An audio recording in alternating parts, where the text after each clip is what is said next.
What's up, guys? Farm Wrestler here, and today we are moving on in the process. We are going to do a old school oak hardwood floor, a real one that most people don't bother to put in anymore. So we'll show you how we do that here. We've got our tape, texture, mudding, primer coat, paint coat, lights reinstalled, even a ceiling fan now. So we're moving along real quick, and this floor up here is going to make everything, really shine. So if you want to see how we do it, follow along.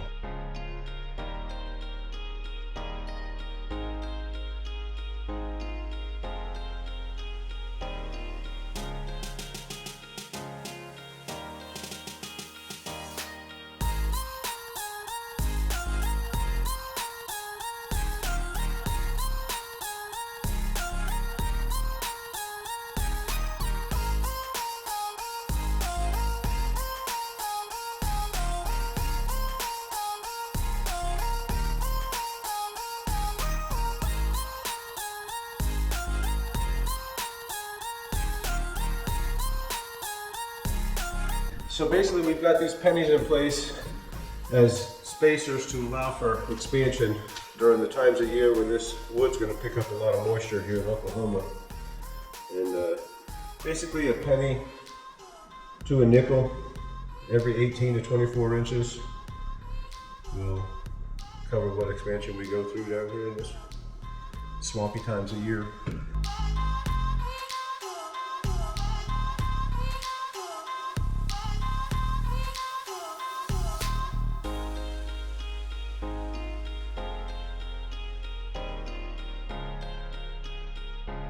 So there's not a whole lot of waste. You can take your drops from one side and bring them back to the other side, and it also helps break up the pattern. So, this is a drop from a board we cut to finish that side. We'll bring it back here to start this strip,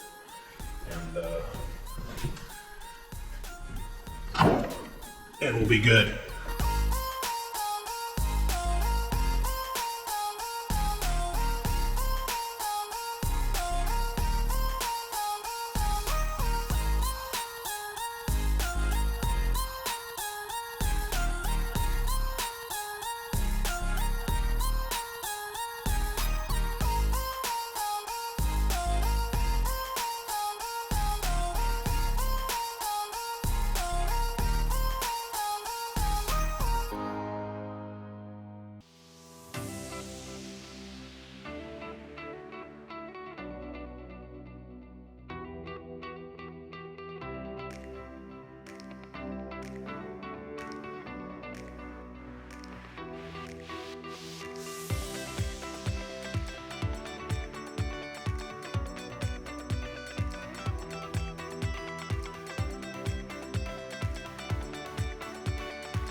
That was what we call a rough-in on a new installation. It's really the only time we ever, go cross grain on the wood.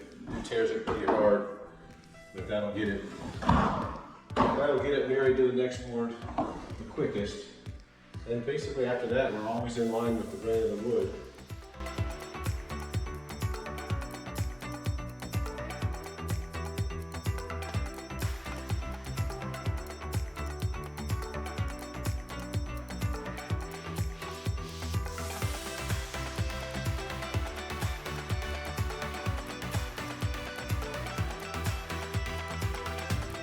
So the first grit we ran was a 24 grit. We called it boulder belt. It's got boulder sized stones on it. This next grit's 50 grit. Basically a good rule of thumb is to, if you start with a 24 grit, you go to a 50. If you start with a 30 grit, don't go above a 60. Double your grit on the next run, and it should take out the sanding marks that you want it to take out. Just score it so you don't cut the floor, right? Now this thing's actually probably going to take a shim or two in this gap to get it tight.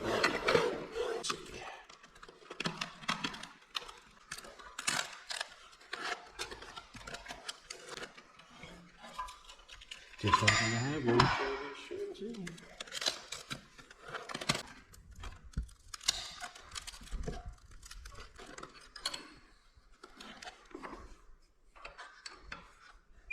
Turn them simultaneously.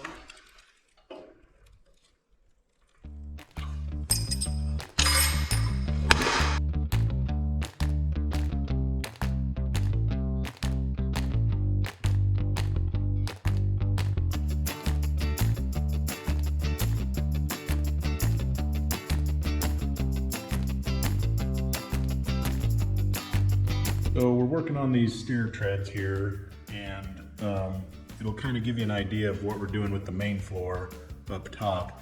But we're going to be running actually at a 45-degree angle here, and that'll kind of mate these pieces together, get the stairs actually flattened to each other, and then we'll come back and go with the grain with that. It's about a 30 grit belt on the belt sander. And we won't even try to take out all our 45-degree angle marks from the belt sander, because that's going to be part of the distressed look that we're going for.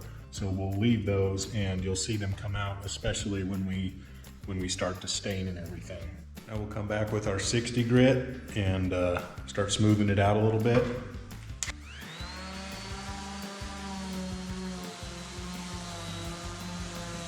And now on to our 120, which will be our final sanding for this here.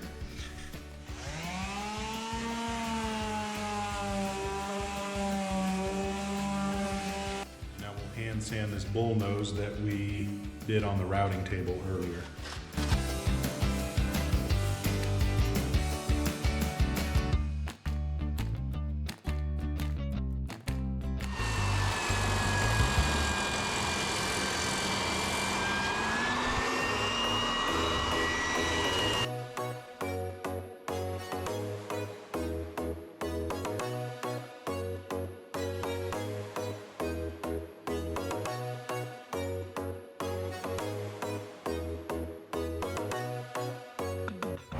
So before we distress it, we did a little test strip in the closet, and we decided that to get the look we want, we're gonna go ahead and run over the whole thing here with this 80 grit before we distress it, and I think it'll help the distressed look pop a little better.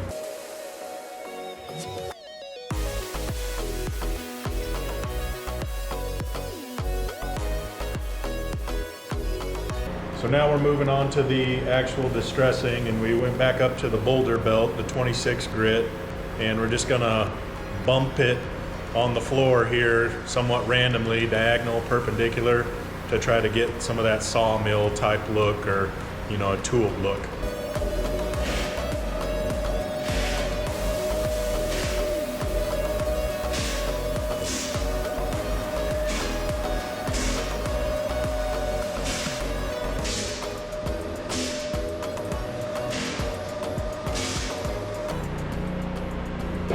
Not done yet? We don't like it. We put the 50 grit back on the drum and we go back to scratch. So But it's not the end of the world, right? No, a couple hours. We'll lose a couple hours. If we don't like it, we'll redrum it and start again.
short people? What's that? For short people? So I don't know if my system for the off-grid cabin here could run those big machines. I think theoretically it could, but it's easier to bring over the welder generator here, generator welder, whatever, and run those machines off it. So especially we've had some cloudy days when we're doing the bulk of the heavy sanding. So that's how we're doing it.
You lose a contact?